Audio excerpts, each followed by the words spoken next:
പക്ഷേ കരുവന്നൂർ കേസിൽ ഇപ്പോൾ കുറ്റപത്രം സമർപ്പിച്ചിരിക്കുന്നത് ഒരു പക്ഷേ ഇത് ആദ്യമായിട്ടായിരിക്കും ഒരു രാഷ്ട്രീയ പാർട്ടി പ്രതി ചേർത്തുകൊണ്ടാണ് ഇത്തരത്തിൽ ഒരു കുറ്റപത്രം സമർപ്പിച്ചിരിക്കുന്നത്. എങ്ങനെയാണ് പ്രതികരിക്കുന്നത്?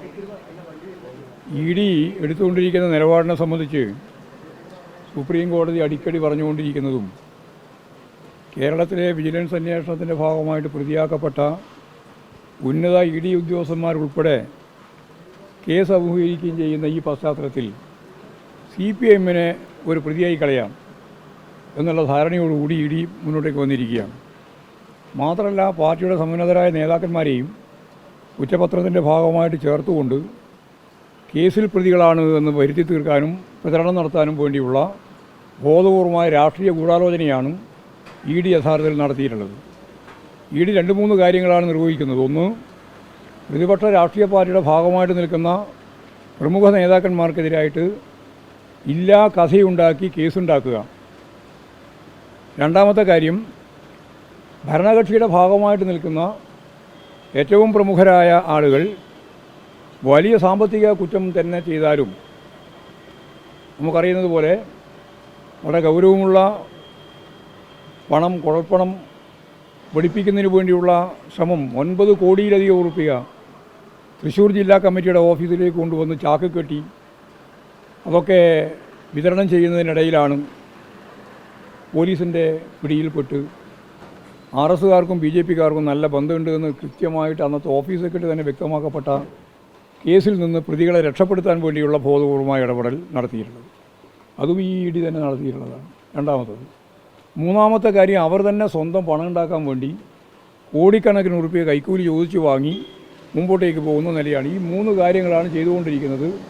കേസ് അവരെടുത്തിട്ടുള്ളത് കഴിഞ്ഞ 10 കൊല്ലക്കാലത്തിനിടയിൽ ഇ ഡി എടുത്ത മൊത്തം കേസിൻ്റെ എണ്ണം 193 എന്ന് കൃത്യമായിട്ട് ലോകസഭയിലും രാജ്യസഭയിലും പറഞ്ഞ കണക്കാണ്. രേഖാപരമായിട്ട് മന്ത്രി തന്നെ ആകെ 193 കേസ് 10 കൊല്ലം കൊണ്ട് 2015 മുതൽ 2025 വരെ. എന്നിട്ട് അതിൽ ശിക്ഷിക്കപ്പെട്ട കേസ് എത്ര അറിയോ കാര്യങ്ങളും എല്ലാം വാർത്താ മാധ്യമങ്ങൾ വന്നെയാണ്.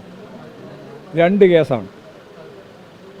193 കേസ് ചാർജ് ചെയ്തിട്ട് 2 കേസിൽ ശിക്ഷിക്കുക, ബാക്കി മുഴുവൻ കേസ് ഒഴിവാക്കപ്പെടുന്ന ഒരു അവസ്ഥയിലേക്ക് എത്തുക എന്ന് പറഞ്ഞാൽ രാഷ്ട്രീയ പ്രേരിതമായ നിലപാട് സ്വീകരിച്ചുകൊണ്ട് പ്രതിപക്ഷത്തെ കടന്നാക്രമിക്കാൻ വേണ്ടിയിട്ട് നിങ്ങൾ ഇല്ലാതെ ഒരു തെളിവുമില്ലാത്ത രീതിയിൽ കേസുണ്ടാക്കുകയാണ്. ആ കേസ് ഉപയോഗിച്ചുകൊണ്ട് പാർട്ടിക്കെതിരായിട്ടും ഇടതുപക്ഷ ജനാധിപത്യ മുന്നണിക്കെതിരായിട്ടും പ്രതിപക്ഷത്തിന് പൊതുവായിട്ടും എതിരായ ശക്തമത്തായ രീതിയിലുള്ള കള്ള കഥ തയ്യാറാക്കി കേസ് കൈകാര്യം ചെയ്തുകൊണ്ടിരിക്കുന്നു എന്നുള്ളതാണ് ഇ ഡിയുടെ മുഖമുദ്ര. ഇത് സുപ്രീം കോടതി തന്നെ പറഞ്ഞ കാര്യമാണ്. ഇവിടെ ഞങ്ങൾ തൃശ്ശൂരിൽ തെറ്റായ നിലപാട് സ്വീകരിച്ച ഒരു ആളെയും CPIഎം വെറുതെ വിട്ടിട്ടില്ല. ആ കേസിൻ്റെ കരുവന്നൂർ കേസിൻ്റെ ഭാഗമായിട്ട് തന്നെ.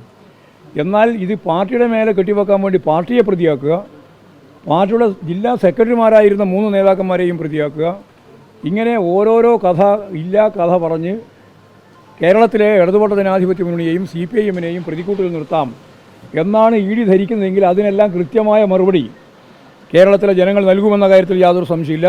ഇതിനെ ജനകീയമായ അതിശക്തമത്തായ രീതിയിലുള്ള പിന്തുണയോടെ ഞങ്ങളിതിനെ നേരിടും. അതേപോലെ തന്നെ രാഷ്ട്രീയമായിട്ടാണ് ഞാൻ നേരത്തെ പറഞ്ഞത്, രാഷ്ട്രീയമായിട്ട് ഇതിനെ നേരിടും, നിയമപരമായിട്ട് നേരിടും. നിയമപരമായി നേരിട്ടപ്പോൾ നിങ്ങളുടെ അവസ്ഥയാണ് ഞാൻ പറഞ്ഞത്. 193-ൽ 2 എണ്ണമാണ് ശിക്ഷിക്കപ്പെട്ടത്.